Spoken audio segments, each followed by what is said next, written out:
Question. President Obama has asked Congress for $500 million. Is that a good idea, and is he going to get it? I ask you, Guy. I don't know if it's a good idea because it's not entirely clear what this money is going to really go towards.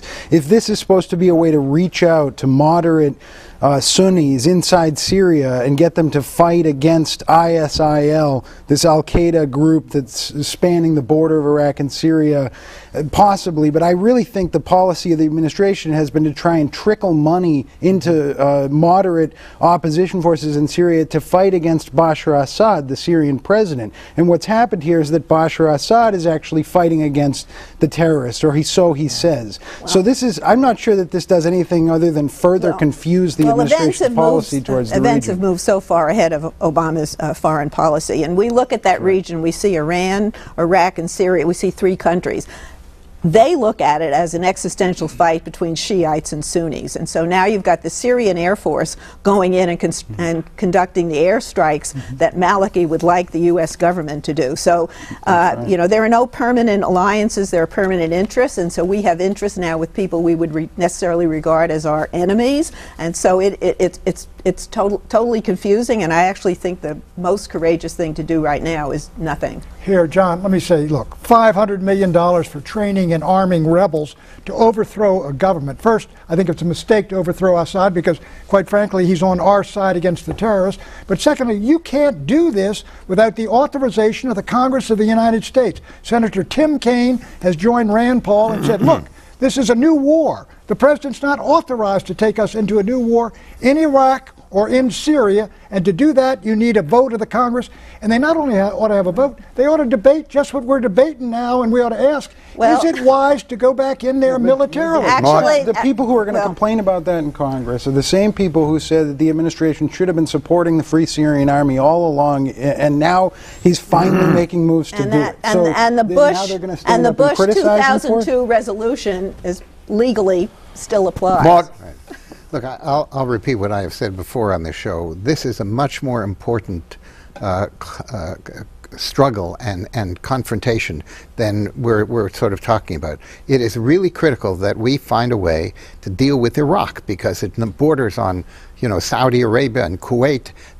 Our whole position in the Middle East is at stake here, never mind the oil world. It is critical that we find something. Again? I don't know, but I wouldn't want to stop and not do anything when American this is troops should put it together? I haven't gone that far yet, okay? But one of the things we have to do is we have to get involved there and try and prevent this whole thing from unraveling as it has been without any of the kinds of things that we can do. We already are involved. Let's look at this from a more humanitarian point. Oil embargo against the Iranians globally while exploiting oil with ours and British and Chinese companies from southern Iraq. We've gone ahead and done both of those things. Who's ahead in that? We're influencing the situation. Let's talk about the people who are really suffering. Global refugee crisis.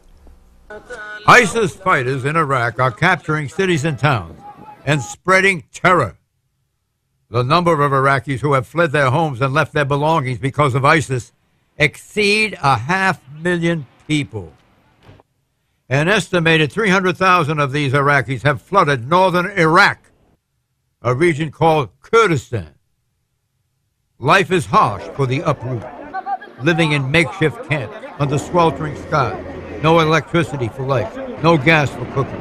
These people, whom the UN calls displaced persons, are adding to a shocking total worldwide that has risen to proportions not seen since the Second World War. Get this. As of 2013, last year, according to the UN, the number of refugees, internally displaced persons, and asylum seekers totaled 51.2 million people. The first time that number has surpassed the 50 million total since, as noted, World War II. It's because we are witnessing a multiplication of new conflicts in the world. And the global conflict generates global displacement. And at the same time, old conflicts seem never to die. Half of the world's refugees have fled 3 countries: Afghanistan, Syria, and Somalia. The countries that host the most refugees are under immense strain as humanitarian organizations struggle to provide a modicum of relief to the multitudes. Pakistan, 1.6 million refugees. Iran, 857,000 refugees. Lebanon, 856,000 refugees. Jordan, 642,000 refugees. And Turkey, 610,000 refugees. Another heartbreaking fact: half of the world's refugees are children.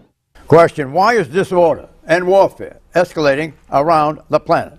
Why has the refugee tragedy not been so high since World War II? Walt Zuckerman. Well, in part because you have communities there that have the most limited kind of, shall we say, strength of place. I mean, they are completely vulnerable to these kinds of waves of attacks from either side. They don't know what to do. They have no way of defending themselves. There's no real law and order there. And so, therefore, this all accumulates, and we have a burgeoning human crisis and tragedy going on here. And you got a sectarian war breaking out between Sunnis and Shia. The Christians are getting slaughtered over there. And it's going to broaden and widen, and it's very hard to see now how it's going to stop. I just don't think we're going to be able to put Humpty Dumpty together again. Well, in some cases, these are fictional countries with borders that were drawn almost willy-nilly a long time ago, and you've got a lot of sort of nationalistic fervor rising.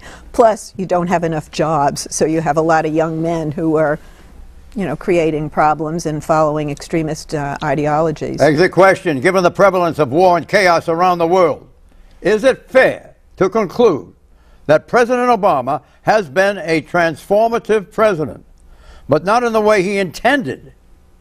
Pat Buchanan. John, events are in the saddle and ride mankind, including Obama. He is not responsible for all of this. Right. He is in power when it is all coming down. Yeah, you can't lay this all at the feet of an American president. If we could rule the world in a humanitarian way, that would be great, but we've learned we can't do that.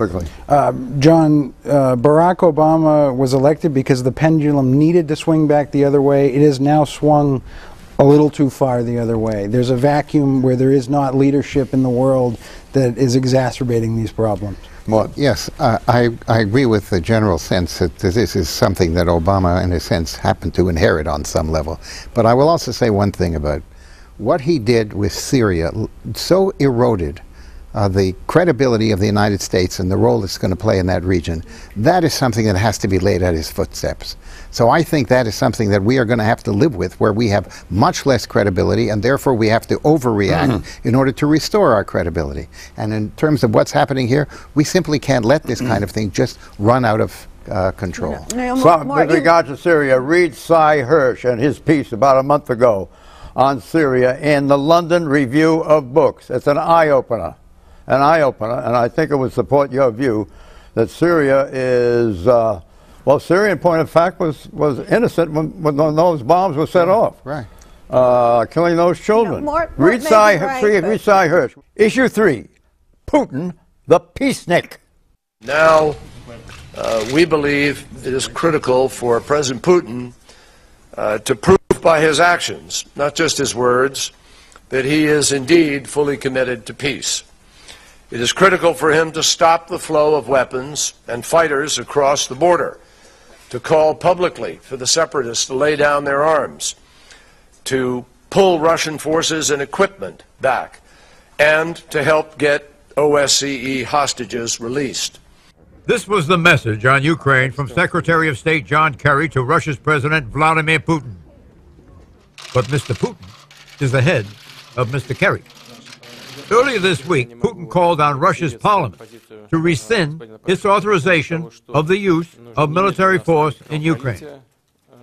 Putin's conciliatory move came during a fragile ceasefire declared by Ukraine's new president, the chocolate oligarch Petro Poroshenko. On Wednesday, President Putin conferred by phone for more than 1 hour with Poroshenko and French President François Hollande and German Chancellor Angela Merkel. The four leaders discussed a mechanism for negotiations between pro-Russian separatists in eastern Ukraine and the Ukrainian government in Kiev. Secretary Kerry warned that unless President Putin takes further steps to de-escalate the crisis that began over Russia's annexation of Crimea, President Putin may face further economic sanctions. Also on Friday, Ukraine's President Poroshenko signed a long-awaited trade deal with the European Union. Question, is this the light at the end of the tunnel? Are we firmly on the path to a negotiated resolution of the Ukraine crisis? Guy Taylor, in 25 words or less. I think we're at the beginning of the end of the tunnel, but the Russians are still sending troops into equipment into eastern Ukraine and massing equipment on the border. 27 words. Russians are doing that? That's right. I don't think Putin's permitting that. I think on the border he is. He's making conciliatory moves with the parliament and getting on the phone with other European leaders. But the State Department throughout this week has threatened more sanctions against Moscow, specifically because of intelligence that the Russians continue to put equipment on the border. Were those threats superfluous in the light of the way he's been conducting himself for the last 10 days? John, what's going to happen, what Putin is doing is he's slicing the Europeans off from the Americans, and some of these Europeans aren't going to go with sanctions. I don't think Putin wants a conflict there. Right. I think Luhansk and Donetsk, he's happy to keep them inside the Ukraine, but he is going to have a problem if Ukraine and Georgia and Moldova hook up with the European Union. I think he will protest that, but I think he wants out of the military conflict. The Russian bear is climbing down. He doesn't want another round of sanctions. The administration doesn't trust him, so they're keeping the heat on, but it looks like the thing has been diffused. Well, there's more. Okay, Warsaw jitters. Russia's annexation of Crimea has shaken the confidence of Eastern European allies in American defense pledges. Get this from a leaked recording of Poland's Foreign Minister Radoslaw Sikorski. Quote, the Polish-American alliance isn't worth anything. It's detrimental because it creates a false sense of security for Poland. Unquote. Question, how much credibility did America lose in the showdown with President Putin over Ukraine? You got the question, Pat? I think it's Mort's turn. Mort? Well, you know, this is something that we've talked about before. The president's credibility in that part of the world under these circumstances is as low as it could be, like it or not, okay? Nobody believes he's going to do anything other than talk. And this is a real problem for the United States. Nobody, you know, as we say in a moment like this, our friends are worried about us, and our enemies do not fear us. And that is a real problem for anything we want to do. There's no sense that there are going to be any consequences on the part of the Soviet Union and part of Russia. You've had the vice president over there reassuring them if Putin goes into any of those countries in NATO, the U.S. will act and will act militarily. Out of time. Bye-bye.